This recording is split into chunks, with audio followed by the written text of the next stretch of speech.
can take on really serious problems in the world, and I can do really serious things, but sometimes you have to just surf, you know, just to get your sea legs again, just to get level with the world again.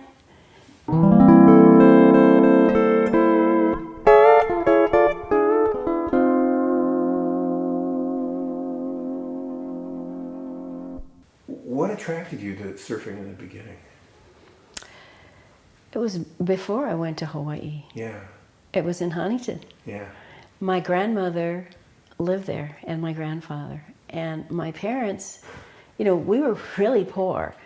They were immigrants to this country, so we lived in a very bad neighborhood in LA. Life wasn't great. But my grandparents had bought this tiny little duplex in Huntington, and it was not an expensive property back then. This was the late 50s. My grandma would take me fishing on the pier every morning, but that was to eat lunch, you know. We would fish for little halibut off the pier, and I would stand with her for hours and hours. And I started noticing the ocean, and I was so young, and I noticed the surfers, and I noticed how the waves changed, and I noticed some days where I didn't know the word glassy, but I would call them in my mind smooth days. They were smooth days, you know, and then some days weren't smooth, and I would notice the surfers. Sometimes they were bigger and smaller, the waves, and I thought, I really want to do that. So we'd go back after fishing. She would start drinking her wine and pass out, and I would just say, "Grandma, I'm going back." And I'd go, and okay, this is so pitiful, but I would stand by the shore and wait till guys lost their boards, and I'd say, "Can I try your surfboard?" And you know, I think there were 2 guys in all those months and months, and if not years, that said yes. And I was so stoked. I was just a little kid, and I know one of them referred to me, "Oh, there's that girl," you know. So I must have, I was like, you know, okay, you know. And then I saved up money babysitting, and I bought my first surfboard. I think I was like 12 maybe, and it was from 64. Greek surf shop in Huntington. And then my dad had started working in Hawaii and said we were going there, going back and forth. He started going back and forth to work. We stayed here, back and forth, you know. And I was kicking and screaming, going, "No, I want to go stay with Grandma," you know. But eventually I did, and all of a sudden it was like, oh, look at this. Eventually I obviously started liking that better, and then my family intermarried with a lot of Hawaiians, and now I have a huge extended family, and that felt more like home because that's really kind of where I really grew up, made friends, started surfing. Before that I was kind of like just on my own with my grandma and my parents and siblings. How many guys in the water then? And I use the word guys. Yeah, there were no women, but it never occurred to me. Yeah, there were no women, but it never occurred to me that I might not belong out there. I just thought it looked so fun, and I would just be out there. I don't remember how many guys. It was certainly not what it is now, and thinking back, I don't know. We would stand behind that bait house there used to be the bait house off the pier because the wind blocked you. Yeah. I never had a sense of it being crowded. Yeah. How'd you learn? The hard way. I learned the hard way. I was a terrible surfer. I surfed for years, and I was a terrible surfer. But in Hawaii, I bought this board from a friend. She wasn't my friend then, but she was selling a board. And she was so nice. And she turned out to be a pro surfer too, but she said, "I'll paddle out with you, see if you like it." And we became friends, and she was so much better than me that my surfing just went straight up when I had someone to surf with. Plus, we lived on the north shore of Oahu. My family's home was in Wailua, and I started to make friends there. And we all surfed, and I was in the Haleiwa Surf Club. And that was many, many years ago. That was like 72, 71, 72. It was just, life became very real for me then. I was very happy. And that was just in the water? Every day, twice a day, 3 times a day. And that's how, that was surfing to me. You just look around and you see what everybody else is doing, and that's the norm. And the norm is really high in the North Shore. So you start doing things that I probably wouldn't have done had I not been sort of growing and learning there. Surfing big waves, just paddle because everybody else was doing it. At least the guys were, and then Sally and I were, and some of the women, not many, a handful maybe. People like Blanche Benson, you know, and Dale Kimura. 4 or 5 women, I'm not remembering. Becky Benson, Blanche's sister. We knew each other. And then sometimes there were visitors from the mainland. They would stay for a week, a month, or a couple months and then leave. But kids growing up in the 50s had Willie Mays, football and basketball and all these other things, but there were no, it took a certain person to be gravitated to the water. yeah. And I think for women, you know, guys looked up to baseball and football, but you need a whole team of men to play those games. There were no opportunities for me to play in any pro baseball or pro. There were no women's teams. There were no women's sports in high school when I went. But surfing, you could do. You didn't need a team. You didn't need you didn't need a manager. You didn't need anything. You could just get your board, and it was free. You could just get your board and paddle out, and it just felt so good. Whatever was bothering you, and I just sort of, for me, I remember the Vietnam War was going on. I just hated it, and and sometimes I would just want to forget everything and just surf. And, some people would say, oh, that's shallow of you. It's like, sorry, that's what I'm doing right now. This is what I need for my mental health. And it's the same way now. I can take on really serious problems in the world, and I can do really serious things, but sometimes you have to just surf, just to get your sea legs again, just to get level with the world again. You're still in the water then? Yeah. Did you not? Well, I'm still in the water. The boards have gotten bigger, the waves have gotten smaller, but it still feels the same from the outside, inside looking out. Probably not from the outside. I'm a little slower to get up on the board, But yeah, I'm still in the water. I have a friend, he was first violin at Juilliard. He plays for orchestras, and he said it's so relaxing to him because when he's on stage playing his violin, he has to be in the present. And I thought, surfing's the same way. You can't bother you're in the present. So you as a team of 6 women, you kind of all grew up together out there. Not the women on tour. Well, you mean yes. So some of them, but Sally was on that tour. She was my best friend. Becky Benson was on that tour. Know her from the North Shore. Claudia had come from Washington and then lived on the West Side. Ralph's son lived on the West Side, but we've been hanging, not grew up, but we've been hanging for the last 4 or 5 years.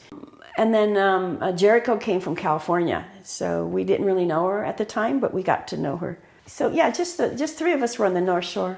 But in the early 70s, we formed an organization called the Hawaii Women's Surfing Hui. And the reason was to promote women surfing, to help younger women surf. We started, putting on contests for children. One of our early contests was the Haleiwa Menehune contest, which just did its, 35th year. We just wanted to help other women mostly. It was the early 70s, and women's sports were emerging. Billie Jean King, it was that era. So we formed that organization. There were a core group of us.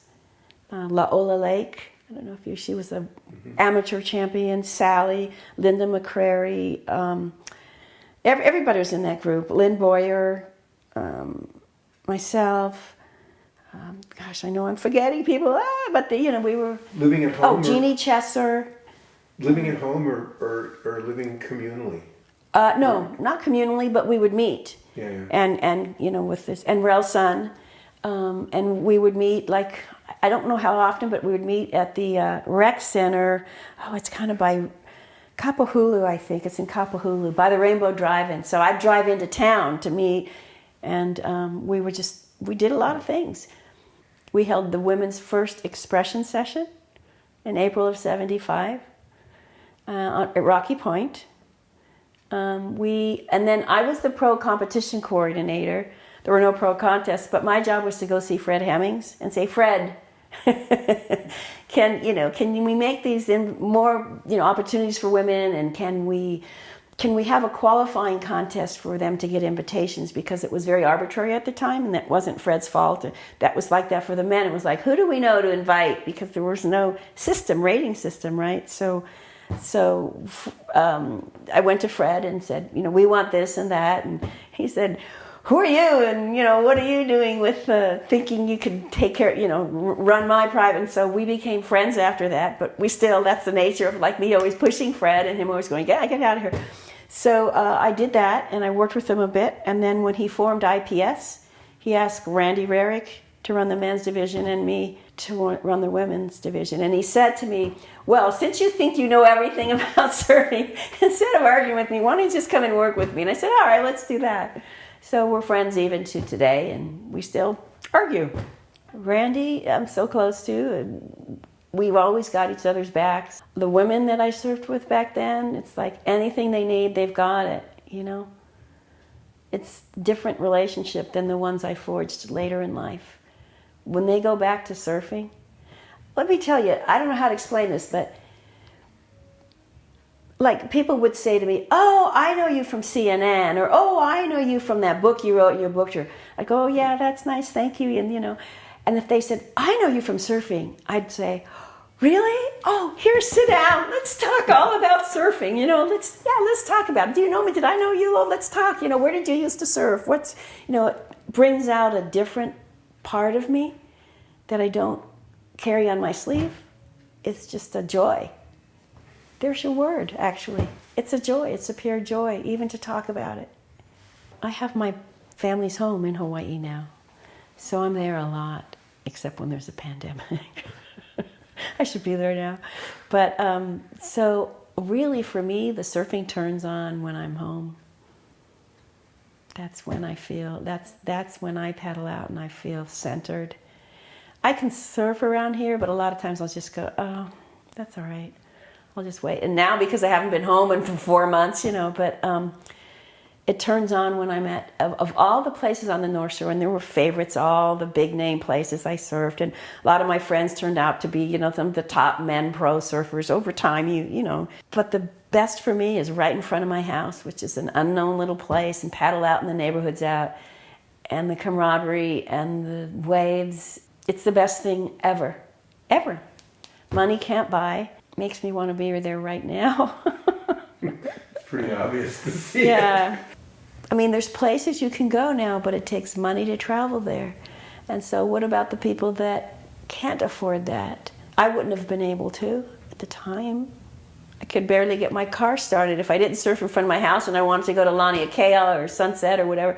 That took gas money. I thought that was big then. It was like 4 miles away.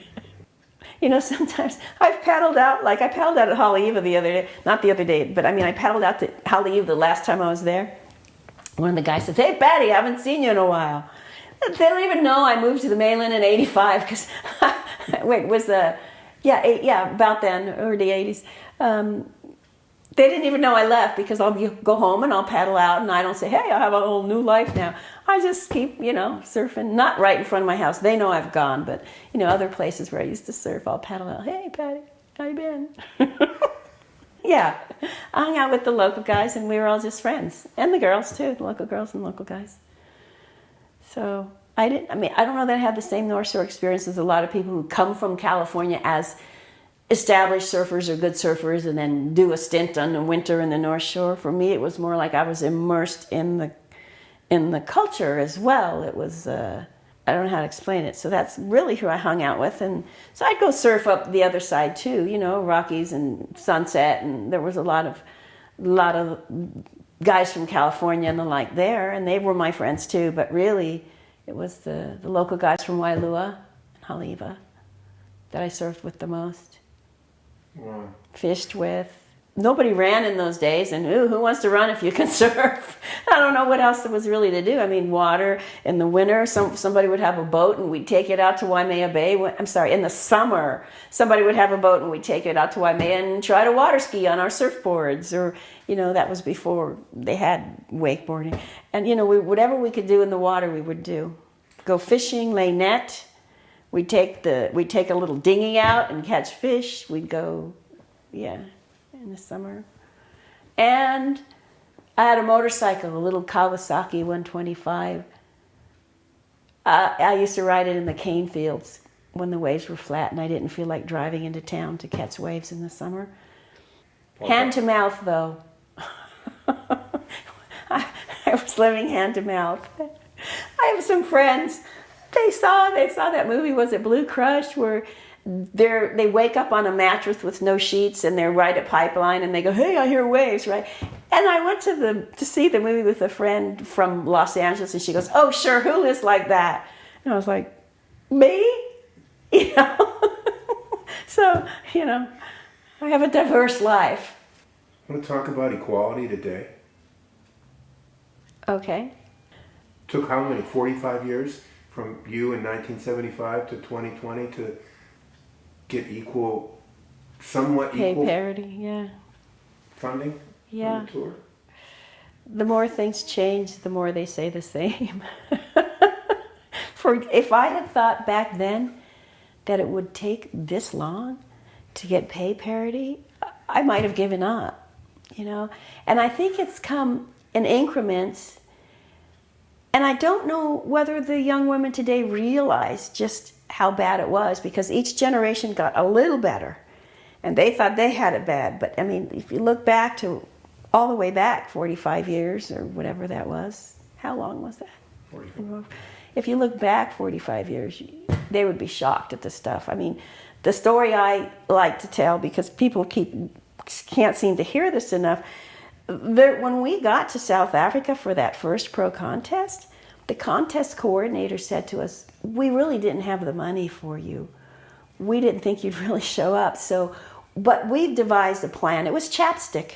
That was the sponsor of the women's part of what was the men's Gunston 500. We're going to raffle you guys off, and the winner gets to pick whichever one of you he wants, whichever one he desires for a date.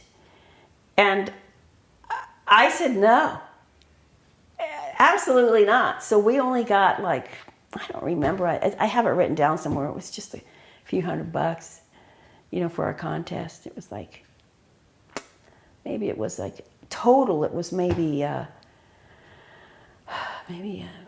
1,000 total, if that. I mean, and the men were like 5-10 times more, you know, back then even.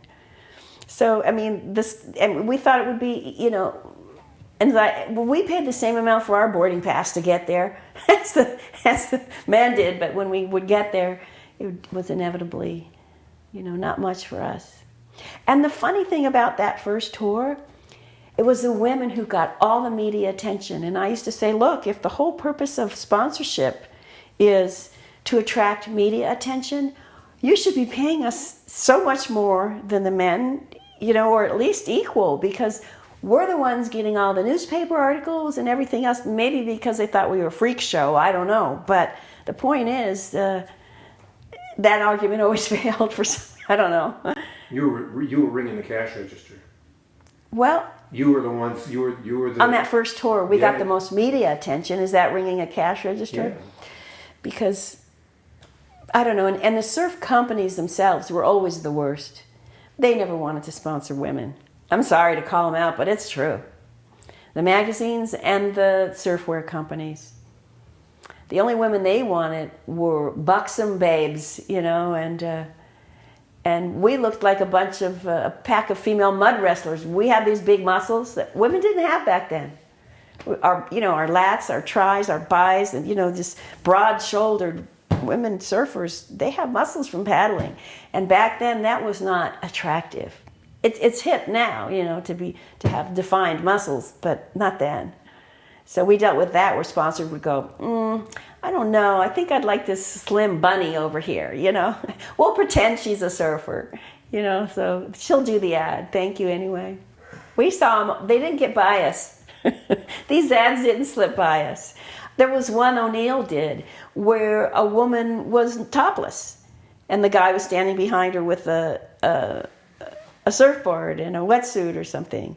And we just went, well, how would you guys like it if there was a naked man in your ad in Surfer magazine? You know, I don't think it would go over real big, but it never quite concerned them. We always tried not to be hostile, just to point it out, but push too hard, you know, it doesn't come back to you in a good way. So it was really a tough time back then. You weren't even allowed to look at the glass ceiling. It's true. You knew it was up there. Yeah. You were keenly aware of it. I'm going to show you a newspaper article, if you want, where we were on the cover of the Honolulu Star, whatever, advertiser or Star Bulletin, And in it said that we were trying to get sponsorship for our first big tour. And the only company that called me was Candy Pants. Edible underwear. They wanted the women to stand on a street corner in Waikiki. And we used to say, "Excuse me, Mr. and Mrs. Waikiki visitor, hungry?" You know, I mean, what they wanted, I don't know what they wanted because we said no. And people love that story too, but because they find it so outrageous. But it was our truth. It was our life, you know. And I have the newspaper article. I have the one we were asking for sponsors and the one that followed up where the reporter reported that we turned down Candy Pants. So... How could you? Yeah. Sorry. No cinnamon flavored underwear for us. We're athletes. Please, we're athletes. Please treat us like athletes. And it's not just surfing, I think, overall. Back then, women just didn't engage in sports compared to men at all. Not just surfing, but any sports, right? They didn't offer them in school. They didn't offer them college or high school that I am aware of. Maybe you could join a little volleyball team. And it wasn't the volleyball we know today where the women kick some butt, but that was about it. Right? I mean, usually for PE we had dance in the gym or exercise. Where do you see it going?